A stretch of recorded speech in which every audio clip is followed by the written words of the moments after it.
everyone, it's Roseline, and you're watching another movie of the week. And the movie this week was The Other Woman from 2014. So if you haven't watched it, watch it now. If you're new to Movie Week, as I talk about a movie here, you guys comment below your thoughts.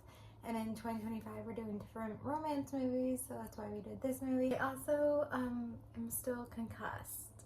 It's been now a week and a few days, and I'm still concussed, and I don't know why. But I have to do these videos. Life has to keep going. But if I'm like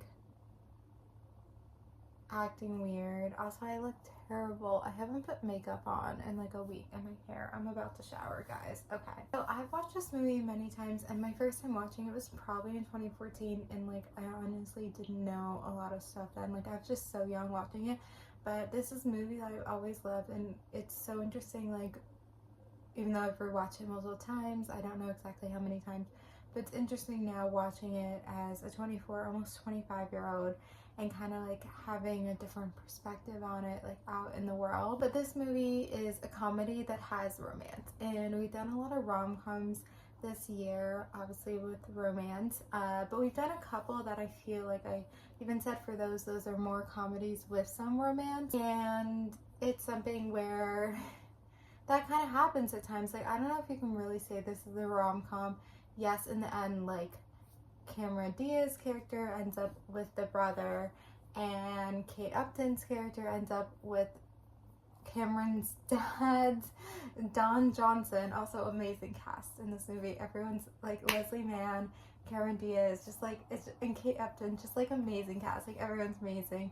And the guys from Game of Thrones, I'm forgetting his name, but like everyone's just amazing. As I said, even though like people end up with each other, it's not really rom-com. Like that wasn't the point of it. It was these two people to get together. Like it wasn't I don't know. I have to look it up to see if it's like if they have it listed rom-com, but it's not that. But I think there's two elements to this about with the romances here, because also with the comedy, I feel like a lot of times, I think every single comedy has at least like a little bit romance in it. Like maybe it's like, even like you think about like movies like Superbad or whatever, like there's still some romance in it, like some relationship. Like it's so hard to do those movies without. More so, like I talk about, we've done some thrillers that have romance.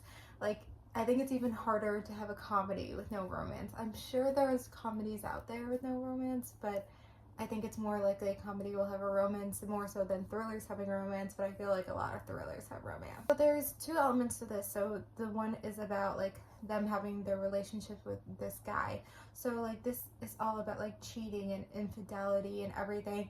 And it kind of like makes you like, it's just so sad because like some men are like this. Like it's so crazy and it's so sad. And that's the truth of this world. And like, you know, you sometimes can't even tell, like, you know, the signs, they act so well and stuff, and so it's kind of, it's so sad too. It's so sad. Anyway, so I guess they all have their relationship. This guy, like, he was married to one, he was like dating one. Well, it seems like he was also kind of dating Kate Upton's character, but then he also like cheats all around. I mean, I think the concept of, you know, sadly this is something that is real and happens in a lot. Like she kept saying I'm not a mistress because she didn't know, and that happens a lot of times. You know, sometimes there are mistresses, but I feel like more times than not in these situations the woman didn't know. And so it's kind of funny, or a good idea, someone took it about like, you know, the wife that's being cheated on and the person, you know, that she's cheating with who didn't know them, like teaming up and like taking him down. Like I always like that. I mean, I don't always like that, but I think that concept's so fun.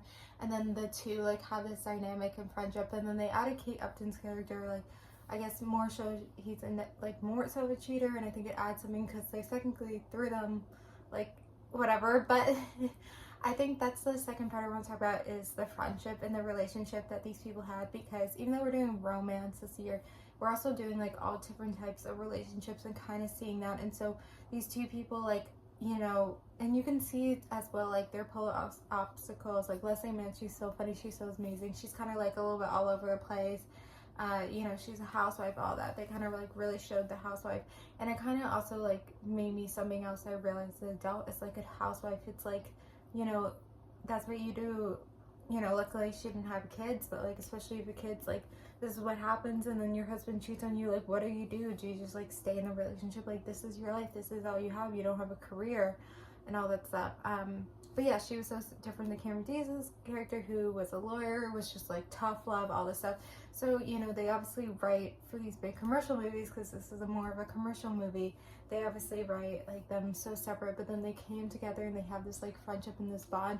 And so this is like a girls girl movie, and it's like about like female friendship and people coming together and like, you know, empowerment of, I guess, about women. Like, this movie is woman empowerment at the end when he comes and he was expecting to see all three of them sitting there. Like, it's just so iconic. Yeah, and so that's what this movie is really about. But yeah, it really shows that men are shit and men are terrible and all that stuff. But I think it's good to do every movie week here to show another comedy that has elements of relationship, and how obviously like relationships were such a big part of it. Like, you know, if he wasn't married and then cheating and all this stuff, like there would be no movie. And then also like the bond between these two characters, if you know, I'm sure most of the time the wife and the person that's being cheated with, like, they don't have this bond, but you know, they wrote it as a story where they have this bond together. So just having all these elements, and it's such a great movie, and it's such a girls' night movie. So if you haven't watched this movie before, I'm glad you watched it now. But I'm gonna leave here. So the movie for next week is Trainwreck from 2015. So another rom-com, I know. But anyway, comment below your thoughts about The Other Woman, and then watch Trainwreck for next week. Thank you guys for watching. Like, comment, subscribe, and bye.